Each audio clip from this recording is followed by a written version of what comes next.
এতদিন ভিডিওতে সবাইকে হচ্ছে কাঁচা আম মাখা দেখাইছি, আজকে হচ্ছে পাকা আম মাখা দেখাবো। পাকা আম মাখা দেখার জন্য প্রথমে হচ্ছে পাকা আম নিয়ে নিলাম নিজের জন্য। এক বাটি পাকা আম মাখা করি নিজের জন্য।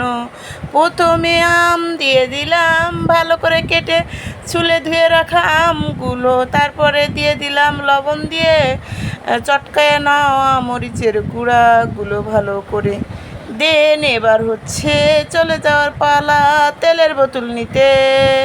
এই তো তেলের বোতল নিতে যায় আমার কালো হাত দেখা গিয়েছে।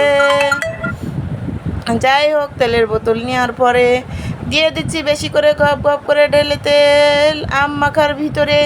এখানে আপনারা যত পাতলা তত তেল বেশি খাবেন, আর মোটা মানুষ তেল কম খাবেন। আমি মোটু, তাই আমি হচ্ছে তেল কম খাচ্ছি। যাই হোক, সেটা কোনো ব্যাপার না। দেন হচ্ছে 2টা চামচ নিয়েছি, তারপর চামচ দিয়ে পাকা আম মাখা করতে বসে গিয়েছি। আমের প্রত্যেকটা কোনায় কোনায় যেন ভালো করে ঝাল মরিচের গুঁড়া ঢুকে যায় এবং খেতে যেন টক ঝাল মিষ্টি স্বাদের হয়।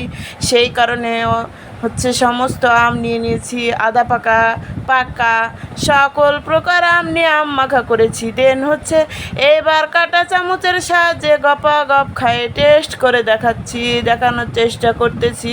ওরে স্বাদ, আহা কি যে স্বাদ, কি করে বলে বুঝাবো, এত স্বাদ হয়েছে, এত স্বাদ কে রব্বুল আলামিন।